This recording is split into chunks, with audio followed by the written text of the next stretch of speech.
All right, here we are, our last set of twin countries. First it was the Congos, then it was the Koreas, we did the Caribbean Saint triplets, and finally the Sudans. So much of Africa's backstory is rooted in Sudan, and today much of that story is being written here. Welcome to the real country of the Nile.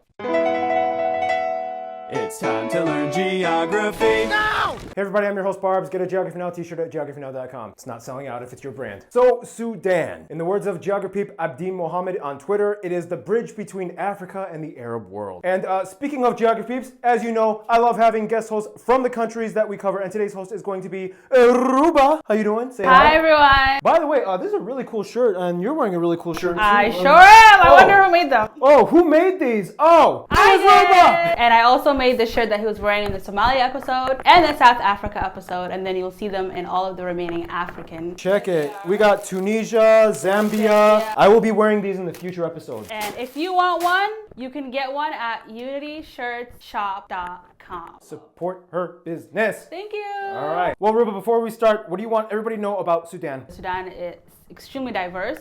You'll always find somebody fighting over the bill, which means that they always want to pay. Koreans do that too. We do Yeah, that all the time. It's the polite fight. It's the polite fight. And by the way, this is the Sudanese stove. So this is my cousin Mathani.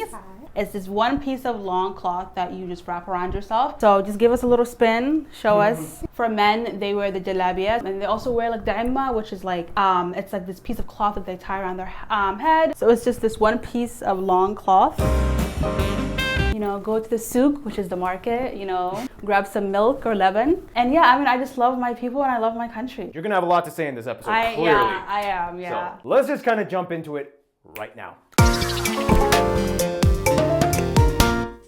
So historically, the word Sudan had been used to reference a wide range of geographic locations. Yeah, it was used to refer to the Sahel region. It was used for Mali, for French Sudan. It was used for Anglo-Egyptian Sudan back when it was one big thing. And you guys used to be the biggest country in Africa. We used to be the biggest country in Africa before South Sudan. 2011. That's a whole other thing. That is a whole other thing. Yeah. But let's jump into the animation and explain a little bit more. First of all, the country is located in northeast Africa, surrounded by 7 other countries, and a coast about 400 miles, 650 kilometers long on the Red Sea. To this day, they have 2 disputed areas, 1 unclaimed area, and 1 condominium. To explain, up here is the Halaib Triangle. Due to a historical cartographic dispute, both Egypt and Sudan claim it. However, today, the area and towns inside are de facto administered by Egypt. This dispute also includes Bir Tawil, the upside-down trapezoid-shaped plot of desert that both sides claims should belong to the other, effectively making it a terra nullius, or unclaimed land. In any case, down south, you have the Kafia Kingi salient that to this day is still disputed, even though it was technically set to be given to South Sudan. Today, Sudan controls most of it, although South Sudan forces have been known to step in occasionally as well. And finally, you have Abyei, which is an area under joint control of both Sudan and South Sudan, as it was agreed upon by the Comprehensive Peace Agreement, or Naivasha Agreement, signed in 2005 after the Second Civil War. The capital of the country is Khartoum, where the Blue and White Nile rivers meet. Here you can also find the largest and busiest airport, Khartoum International. After Khartoum, Nyala is the second largest city outside of the general Khartoum metro area. And coming in at number 3 is Port Sudan on the coast, and as it sits on the Red Sea, they have the country's largest shipping port and the second and only other international port, Port Sudan International. From there, the country is divided into 18 states, or wilaya. Now, if you look at a population density map, you'll notice the majority of people are concentrated in a kind of crescent shape, curving from the bottom west part of the country up to the upper right following the Nile. This is because the upper left quadrant of the country is almost entirely uninhabited, as it lies on the harsh Libyan desert. With that in mind, most roads and train lines also follow the path of habitation. The trains go all the way from Nyala, the capital of South Darfur, down to South Sudan, hooking up to Khartoum and connecting all the way up to the Red Sea and Egypt at Wadi Halfa. Finally, this little island right here, Suakin Island, on the Red Sea coast, has historical coral buildings and ruins, as well as a 99-year lease for Turkey as of January 2018. So, Bir Tawil means the long well. That's literally what it means. It's all desert there, though. I don't get it, but that's just a translation. I didn't name the place. Yeah, so the whole Egypt thing is kind of funny. It's kind of like, hey, so according to the post-1899 boundaries, we are supposed to be split at the 22nd parallel, so I'll take the triangle. Oh, no. According to 1902, there was an administrative boundary zone because it was under the governor of Sudan. The triangle is ours. Bir Tawil is yours, though. The triangle was intended for grazing for the Ababda tribe, and particularly currently under Egyptian administration. So we cut at the 22nd parallel. That means Bir Tawil is yours. No, it's yours. You should just take it. No. I insist. Fine. You Like, should take I know it. Yeah, so basically, whoever claims Bir Tawil agrees to giving up the triangle. That's how the game is played, so. Yeah. Now, with Sudan, you have to know one crucial region and one demonstrably notable area, Nubia and the Kingdom of Kush. Kush being where the Cushitic languages are derived from, like we explained in the Somali episode, or like he explained in the Somali episode. Basically, the Nubian region was concentrated in the loop of the Nile, specifically the city of Napata, today known as Karima. So around 1500 BC, Egypt was like, gotcha! But then 800 years later, it was like, gotcha! that's right. For about 100 years, Nubia evolved into a kingdom of Kush and took over Egypt in the 8th century BC. And they had pharaohs that ruled Egypt. Yeah, so the ancient Nubians played a deep role in developing much of what is modern-day Sudan. So the Nubians, they had their own writing system, irrigation technology, kilns, mirrors, tweezers, sun clocks, reservoirs, trigonometry-based architecture. They had a lot going on. In the meantime, Ruba, why don't you go over some of the top notable places of Sudan? okay, so there are the ancient temple of Al-Musawarat al-Safra, Sukin Island's ruins, Karma ruins, the Temple of Oman, National Museum, Dungala, the elderly mosque, which is the second oldest mosque in Africa, Souk al-Arabi in Khartoum, University of Khartoum, and Shari' al-Nil, which is Nile Street, also in Khartoum. But Ruba, what do you think would be probably the #1 notable site of Sudan that a lot of people should know about? The most famous site are the pyramids of Marawi. Sudan has, and I think you've mentioned this before, a lot more pyramids than Egypt. They have over 250 pyramids. Egypt only has about 118. Yeah. But Egypt has 3 really big, cool ones. That's the thing. I mean, they can have that. The thing is, our pyramids are just a lot smaller. Yeah, so many cool spots, but some of the most frequently visited spots are also the nature zones, which brings us to... Despite having a little over half of my country covered in desert, Sudan still holds the nickname of the food basket of the Arab world, and it covers about 45% of arable land in all Arab countries. It's interesting how Egypt may get most of the credit for the Nile, but actually most of the Nile is in Sudan. Well, let's explain a little bit more. In a nutshell, the country is located just at the convergence of the Sahara and Sahel regions of Africa, which is where the arid savannas begin and eventually make way for tropical greenery further south you go. And all of it centered around the longest river of the nation, let alone the whole world, the Nile River. The country's north section is divided between the Libyan desert to the west of the Nile and the Nubian desert to the east. The majority of the people living along the Nile are only able to venture about 3 kilometers parallel to the river before the land becomes uninhabitable. The only main exception would be the capital Khartoum, which sits at the convergence of the White and Blue Nile rivers, which originate down south in Lake Victoria and Ethiopia's highlands. Keep in mind though, there is actually a third important branch, the Atbara River, sometimes called the Black Nile, that starts in Ethiopia as well. From there, the western front, known as the Darfur region, has the Mara mountain chain, which holds the tallest mountain, Mount Deriba, an extinct volcano with 2 saline lakes at the top of the caldera. In terms of inland bodies of water though, most of Sudan's lakes are blocked up dam reservoirs, the largest being Lake Nasser, shared with Egypt, but the largest fully in Sudan being the Merowe Reservoir. Otherwise, most of Sudan's remaining inland water bodies are scattered wetlands called the Sud in the very south of the country near the border with South Sudan. This area with the Moro Hills is the greenest part of the country. In fact, wetlands, mostly of this Sud area, cover about 10% of Sudan's land, and about 4% of their land are forests. And finally, 80% of the population depends on groundwater, and much of it comes from the Nubian Sandstone Aquifer, the world's largest known fossil water aquifer system shared with Egypt and Libya. It is estimated to hold about 150,000 cubic kilometers of groundwater, and it plays a role in providing some of the most remote oases with water in Sudan. Oh, fun fact, you guys have a season, well, I'll explain about like a sandstorm season. Haboob, yeah. You said it was kind of fun though, you've been through them. Yeah, but it's like you're literally outside, you can't really see anything. It's nice when you're inside,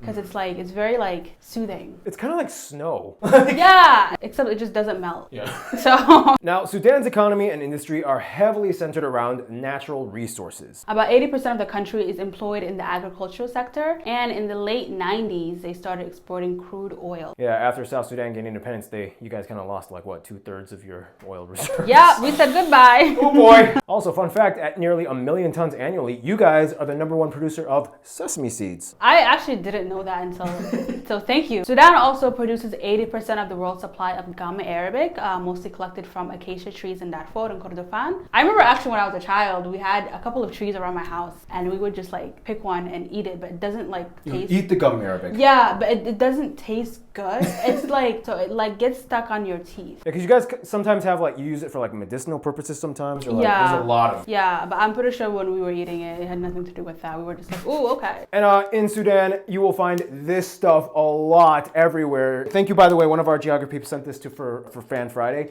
What is bakhur? This here is sandalwood or sandal, and you just burn it, and it reminds me of home. It is a really nice, rich fragrance. Yeah, so unfortunately, it is a very slow-growing tree, and the demand has caused some over-harvesting. This is particularly why sandalwood is one of the most expensive woods in the world. And the one thing you can find in the woods of Sudan are animals. And with that, Gary Harlot.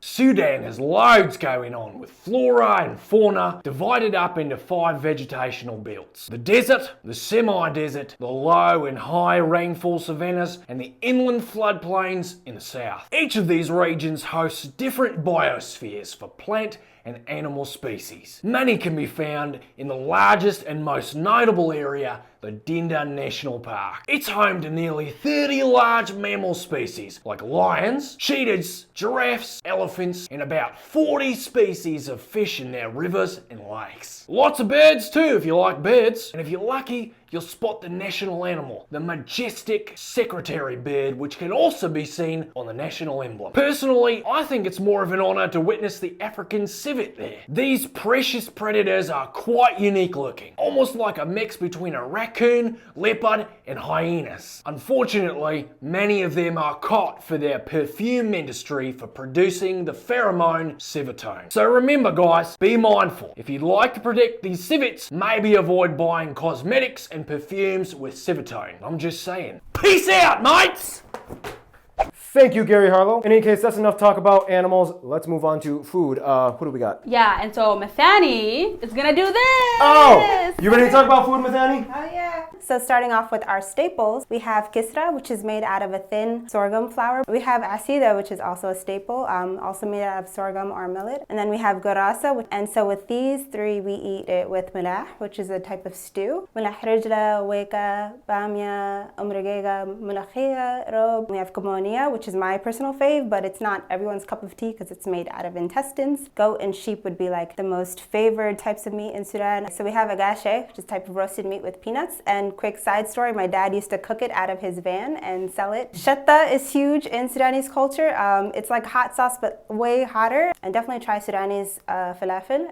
This one is like very flat and also a lot crispier. And if you see grasshoppers, definitely give it a try. For drinks, Sudanese people are big tea drinkers. We'll drink it with breakfast, lunch, dinner. So we have ibre, we have karkade. It's kind of dried and soaked flour. Just to wrap up our food segment, we have the tabak, which you can use to cover up food to keep it warm. And you can also use it for a decoration in your house if you want to hang it up on the wall. Works really well. Thank you, Mathani. And with that, let's move on to the next part, the best part of the episode, the people of Sudan. You guys ready to talk about the people of Sudan? We sure are. I mean, you are the people of Sudan. We are the people of Sudan. So Sudan is derived from the Arabic word meaning land of the blacks, Bilad al-Sud. So when it comes to the people, Sudan is quite a cultural anomaly. How would you guys describe the whole social dynamic of Sudan? What do you think of it, and what does the role of Arab or Arabic mean? I know it's a heavy loaded question, but what do you guys think? Yeah, it's definitely very complicated. So as you said, there's a mix of like Arab and African culture, and people kind of tiptoe the line between the two. Because we speak Arabic, because we practice certain religions, eat certain foods, people can kind of see the Arab influence for sure. But I think that Sudan has become its own country and earned the right to call itself something totally different. It's a very heavy topic that you brought up, and it's going to take a lot more than this. And it depends on who you ask. It heavily depends on who you ask. You know, a lot of people consider Sudan to be an Arab nation. So in North Africa, the difference is like in northern African countries, when Arabs migrated, they migrated as families. In Sudan, a lot of the migration was from individuals who intermixed with the local population. So like Arab men that married Yeah. Black Sudanese women and then kind of made families. Yeah, exactly. Okay. You might have a lot of people who are extremely dark, but they might have Arab ancestry. Yeah. Or people who are extremely light but don't have a trace of Arab in them. Oh, that's interesting. Yeah, so it's really like you can't really go by the phenotype of the person. There are people who consider themselves to be Arab. There are people that consider themselves to be Afro-Arab, and you'll see this a lot with the Sudanese diaspora outside of Sudan. And there are people that consider themselves just to be African, right? Or African with Arab influence. So for me, for example, if you ask me that question, I will say I'm Sudanese, I'm African, but I'm aware of my Arab influence. It's a unique kind of fusion country, I would say. Would you agree? Yeah, I've heard it being called like the mixed child of Africa. The mixed child of Africa. And there's a lot of different types of people in Sudan. It's very diverse, so it's a very complicated question. Well, with that complication, we're going to get into the demographics graph. Boom. First of all, the country has about 47 million people and has somewhere around 600 ethnographic linguistic groups, speaking about 70 main languages and dialects. Now here's where things get kind of tricky. Sudan has a high degree of ethnic fluidity. Many sources might say somewhere around 70% of the country is Sudanese Arab. Keep in mind though, this term is very broad and can refer to a wide range of peoples with completely different physical features that may or may not have ancestral roots actually to Arabs and just consider themselves Arabic speaking people. It's complicated, but say we go off that number, that leaves about 6% of the population belonging to the next biggest group, the Beja people in the east. The Nuba people along the Nile River at about 3% of the country are next, and the Fur people of Darfur at about another 3%. The remaining 18% is made up of the rest of the hundreds of ethno-linguistic people groups found within the country. So we use the Sudanese pound as our currency. We also use type C, D, and sometimes F and G plug outlets. And it changes depending on the region. That's pretty interesting. Always be prepared. Yeah. And they drive on the right side of the road. Faith-wise, Islam is the predominant religion at about 97% of the population, mostly Sunnis. Now in Sudan, Arabic, specifically Sudanese Arabic, and English are co-official languages, although Arabic is much more clearly widely spoken in the country, right? Yeah. English didn't even become official until 2005. Now, Arabic obviously came in with the mass migration of Arabs, mostly around the 12th century AD, through long periods of battles against the Nubian Christian medieval kingdoms and intermarriages with the locals. So the Arabs took over and sort of Arabized Sudan. And then from there, the Ottomans, Egyptians, the Ali dynasty, and the British eras happened. So just a bunch of stuff. A lot of stuff happened, you guys. And then from there was that time Italy was like, oh, I want you guys so bad. I need to connect Libya and Somalia. Oh, also this treasure hunter guy is gonna dynamite some of your pyramids. So just Now here's where things get a little bit more complicated. So Sudan has gone through a lot of domestic strife since independence. We've had 3 revolutions and 2 civil wars. And that whole situation will be discussed in the South Sudan episode, so stay tuned. Stay tuned. And in addition, you had the whole Darfur crisis. You're from there, I'll let you explain. Okay! Like Barb said, we're both from Darfur. We're both from different regions, but nonetheless, the whole state was affected. The conflict is a little bit complex, but basically what happened was the Darfur region, the people that lived in Darfur were very suppressed, and so they reached a point where they just couldn't take it anymore and they were trying to fight back. The government decided to fight back using the Janjaweed. Yeah, to that point, around 5 million people were affected. There were 3 million people who were internally displaced, got put in camps, and about 1 million people were killed throughout the crisis. So back in 2009, Omar al-Bashir, the ex-president of Sudan, was indicted in the International Criminal Court. He had 2 warrants against him if he were to ever leave the country, which is why he stayed in the country. And then currently, Sudan is in a transitional state after Omar al-Bashir had been ousted and handed over to the ICC for war crimes. So that's a good thing that kind of happened. Yeah, we kind of like diluted it a little bit. Yeah, this is the crisis in 30 seconds. Yeah, which I don't think does it justice at all. I'm glad you guys mentioned that. It's so important because the Darfur thing is definitely it's a part of Sudan's story. You know, it has to be mentioned. So on to a lighter topic. So we're gonna move on to sports with art. Yeah, Darfur to the sports. What's up, guys? All right, so as the birthplace of many ancient civilizations, Sudan has a lot of history. And with the history comes a lot of recreational activity. For one, a native sport they're well known for would be Nuba-style stick fighting and wrestling, done with Nuba people in the south. The goal of the wrestling is to slam your opponent to the ground. There is no pinning or submission. The stick fighting is usually performed at festivals and events, and injuries are very common. Otherwise, they enjoy other sports. Soccer or football is... Why do I do that in every episode? episode. Football is a huge deal, obviously. They hosted the first African Cup of Nations in 1956. They were one of the first two countries from Africa to participate in the World Cup qualifiers in 1970. And their national team, the Desert Hawks, won the African Nationals Cup in 1970 as well. 1970 was a good year. I don't remember it. We weren't born, bro. We are not that. We weren't even thought of in 1970. Nobody thinks of us now anyway. Yeah, we're worthless. As of today, Ismail Ahmed Ismail was the first and the only Sudanese athlete to win the Olympic medal for the country in 2008. And of course, due to the Arab influence, camel racing is done in certain parts of the country. Guys, that's all I got. So what else do you think we should add into this episode? Because that was not very much. So go buy a mug on geographynow.com and put your suggestion. All right. So I'm gonna... Bye. All right, bye. Bye. Oh, Thank you, Art. And so moving on to a little bit about the culture, there are 5 things that are said to summarize it. 1 is honor, Sharaf, politeness, adab. humility, Can't pronounce this word, y'all. I don't know. My mom told me. Tawad. Okay. Yeah, it's just like, yeah, mumbling. Okay. humility, Tawad. generosity, This is so hard. and generosity and hospitality. Karam wa diyafa. Seems like there's a lot of cool little fun cultural insights. And you know what? Let's kind of move on to Hannah with Random Hannah's Culture segment. Hey guys, little disclaimer, Hannah's audio wasn't working in the first part of this clip, so she sounds a little echoey, but the show must go on, and we had to use the backup shotgun audio. Here we go. Hi guys, it's good to be back. Beds called angareb are everywhere. Not just in your bedroom, they're on patios, which are also called harsh. You just take a nap wherever you want. Beja people, a Cushitic group that inhabited areas that would eventually become the kingdom of Aksum. These people are traditionally desert nomads, famous for their long coiled hairstyles. Now don't get the Nuba and Nubian peoples mixed up. Nubas, a Nilo-Saharan group, are mostly found on the foothills of the Nuba Mountains and are known for being farmers. Whereas Nubians are descendants of the ancient Nubians. They have their own indigenous writing system that many are trying to revive.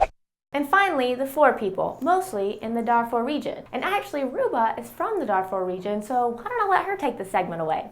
Just pop off like this. Yeah, you just pop off. So there are a couple of things that are very distinct to Darfur. Jubraka, Debanga, Karab, the Jirtik, which is a wedding celebration. Those are just kind of a few things that you'll find in Darfur as well. Thank you, Ruba. Keep in mind, these are just the largest native people groups. There are literally hundreds more with noticeable customs and rituals. Sudanese writers have definitely made their mark in the Arab world, these two probably being the most well-known. Weddings, these are my favorite parts in the culture segment. The bride takes literally weeks in advance to prepare with beauty rituals, henna, makeup. I have some things to add to this part, so. Wait, So Sudanese weddings can take from 3 days up to months, depending on what part of Sudan you're in. And so it starts off usually with the agid, which is like the engagement. The jirtik, it's like you have the henna, you have the perfumes, you have the woman who wears, you know, it's like this red thobe, a lot of gold. And then there is this one cultural aspect where you have the bride and groom spit milk, and it's whoever I believe spits the furthest. It's kind of like wears the pants in the relationship or like controls the relationship. And the one thing you'll always hear in different events, whether it's wedding, whether it's whatever it might be, is zagret. I can't do it. do it, do it. Oh God, okay, hold on. I have to channel my inner Sudanese woman. Hold on. I actually cannot do it. I don't know if you can edit that, but it's something very, very similar to that. Jubilation. That sounds so fun. Let's go. And very quickly, because it's my thing, Sudan's film industry was kind of non-existent until recently. Actually, before it was non-existent, they were actually one of Africa's most booming film industries until the regime of Bashir. But I'll tell you guys more about that in the Filmography Now episode. Honestly, guys, Sudan's film industry and its story is really beautiful. Check out Filmography Now, the first official spin-off channel of Geography Now. Hannah has a spin-off. And finally, like many of their Muslim neighbors, the biggest festivals in Sudan are centered around typical Islamic holidays, like both of the Eid festivals. There's actually a cultural festival that happens every year in Sudan with lots of music and dancing, and it actually showcases the different people groups that are living in the country because, well, there's a lot. Speaking of music, I am very happy to find out that Keith is still in Florida. Dun dun dun. Whatever.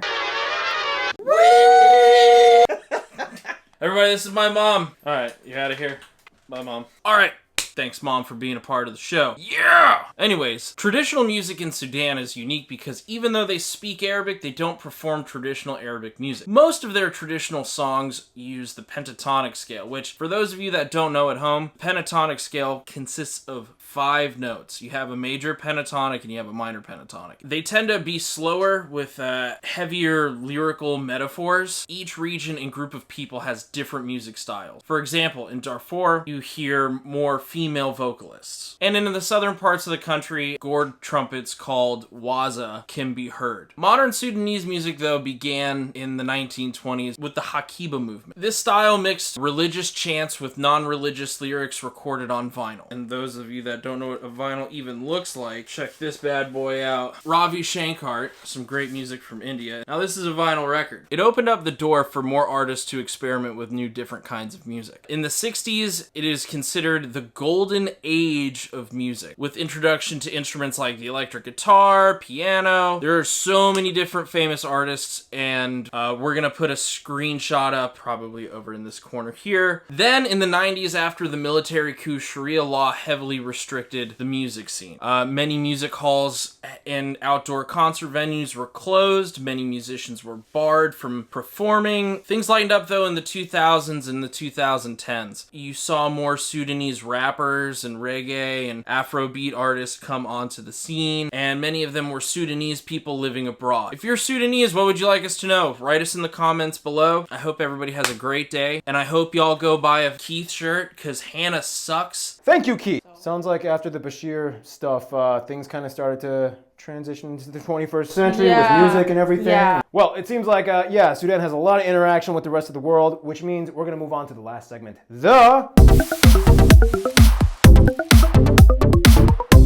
Now, as a predominantly Muslim Arab-speaking nation, obviously we have closer ties to the Arab and Muslim world, such as being a member of the Arab League, but it's a little bit more complicated than that. First of all, the GCC countries like Saudi Arabia and the Emirates are close on paper, and many of them hold many Sudanese diaspora workers. However, after the revolution of 2018, things got a little more complicated as GCC countries were still aggressively funding the RSF and getting their hands involved more and more with Sudanese internal affairs. Nonetheless, politics aside, Sudan has always had close ties to the GCC. Yemen is very close culturally, and historically, many Yemenis and Sudanese have been living in each other's countries. Sudan even took in many Yemenis during conflict years, and Yemen helped mediate affairs between Sudan and Eritrea in the early 2000s, and in 2007, they signed 14 cooperative agreements. They've recently developed some drama with Chad, as the attack on the Chadian town of Adre in 2005 soured relations, and Sudan accuses them of meddling with Darfur. This led to Sudan cutting all diplomatic relations with Chad in 2008. Ethiopia has been a close friend for centuries, and many Ethiopian Abesha live in Sudan. They usually play a mediator role in many Sudanese conflicts as well. The only one problem is the Grand Ethiopian Renaissance Dam built on the Blue Nile. Concerns about water levels have been brought up, and both sides feel a little tension, but it's nothing too big. When it comes to their best friend, however, many Sudanese people might begrudgingly say, okay, fine, I guess Egypt or whatever. Despite how much these two like to pretend they hate each other, and despite the territorial disputes, they can't deny that they share so much of their history and culture. They've both witnessed and been a part of each other's wildest moments. Whenever something happens, they are usually the first ones to contact each other. Their people intermarry quite often. 2 of Egypt's 5 presidents were even from Sudanese descent, and in the end, Egypt and Sudan will always sit on their thrones being the rulers of the Nile.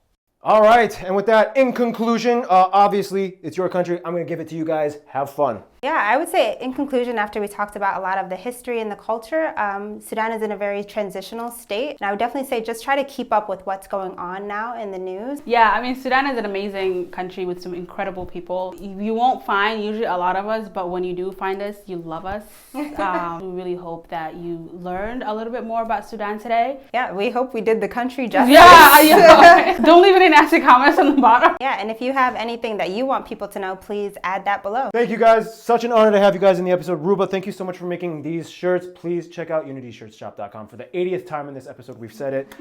Support her business. I guess all we got to do is now say the next episode is South Sudan. Stay tuned. South Sudan.